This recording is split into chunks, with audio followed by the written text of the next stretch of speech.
आगे बढ़ रहे हैं। जाहिर है इसकी मार ने आम लोगों के बजट को बिगाड़ दिया है। ये नज़ारा है लखनऊ की सब्जी मंडी का।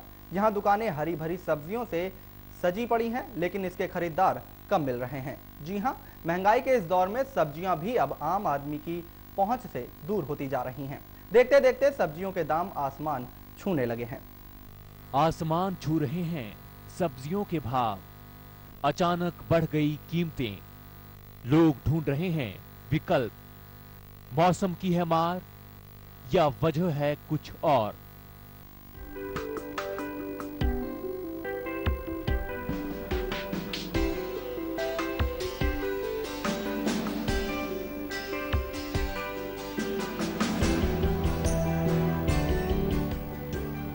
यह नजारा है लखनऊ की सब्जी मंडी का। यहां दुकानें हरी भरी सब्जियों से सजी पड़ी हैं, लेकिन इनके खरीदार कम हैं। महंगाई के इस दौर में सब्जियां भी अब आम आदमी की पहुंच से दूर होती जा रही हैं। देखते ही देखते सब्जियों के दाम आसमान छूने लगे हैं। बजट एडजस्ट करना मुश्किल हो रहा है। अब क्या कहेंगे, जो सब्जियों का दाम 5 रुपए था, जो 12 से 25 तो 25 से 20% बढ़ रहे हैं, क्या कहेंगे? तो इस पे मैं क्या कहूँगा, इस पे तो भाई गवर्नमेंट को डिसीजन लेना चाहिए कि क्यों यकायक इतनी तेज़ी से क्यों दाम बढ़े जा रहे हैं। तो होती है, बजट खराब तो होता ही है घर का, और परेशानी भी होती है। मैं तो फिलहाल यहाँ सलाद खरीदने आया हूँ, लेकिन उसका भी दाम बहुत बढ़ गया है। 24 रुपये हो गए है, तो महंगाई बढ़ती चली जा रही दिन प्रतिदिन। गृहस्थी की गाड़ी चलाने वाली महिलाएं भी सब्जियों की लगातार बढ़ रही कीमतों से परेशान हैं। उन्हें रसोई में सब्जियों का विकल्प ढूंढने पर मजबूर होना पड़ रहा है। आखिर उन्हें अपने घर के महीने भर का बजट भी तो संभालना है।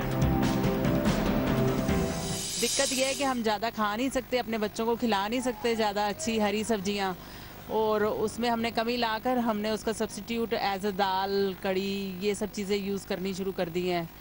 और यही हाल फ्रूट्स में भी है कि हमें सोचना पड़ता है क्या खिलाएं और क्या ना खिलाएं। दामों में बढ़ोतरी से सिर्फ आम लोग ही परेशान नहीं हैं, बल्कि सब्जी विक्रेताओं को भी भारी नुकसान उठाना पड़ रहा है। व्यापारियों का कहना है कि बाहर से सब्जी आने की वजह से कीमतें बहुत ज्यादा बढ़ जाती हैं। दिक्कतें तो हम लोग को भी खरीदारी में आ रही, हम लोग ला रहे हैं, ये भाव का तो यहाँ बिक नहीं रहा, सड़ रहा, नुकसान हो रहा, अलग से लेस हो रहा उसमें। जैसे ये 20 में लाते हैं, अगर यहाँ 24 बेच रहे हैं तो बच जाता, तो वो कहीं हम 16 के पैसे हम लोग क्या पाते हैं। हालांकि सरकार भी अब सब्जियों पर सब्सिडी देने की योजना बना रही है, लेकिन जब तक ये योजना हकीकत में तब्दील नहीं होती, तब तक आम जनता को इसी तरह सब्जी से दूर होना होगा, या फिर अपनी जेबें ढीली करने को तैयार रहना होगा। पहले महंगाई और अब सब्जी की बढ़ती कीमतों ने लोगों की कमर तोड़ दी है। जो सब्जियां लोगों की आम जरूरतें हुआ करती थी, वो लोगों की पहुंच से दूर हो गई हैं, और इसकी वजह स्पष्ट होती है सब्जियों का बाहर से आयात होना और साथ ही फसलों का नष्ट होना। अगर यही हालात रहे तो ये सब्जियां लोगों की जेब पर काफी भारी पड़ने वाली हैं, और लोगों को किसी और चीज का सहारा भी लेना पड़ सकता है। लखनऊ से दिनेश यादव के साथ Abhishek Mishra, voice of India.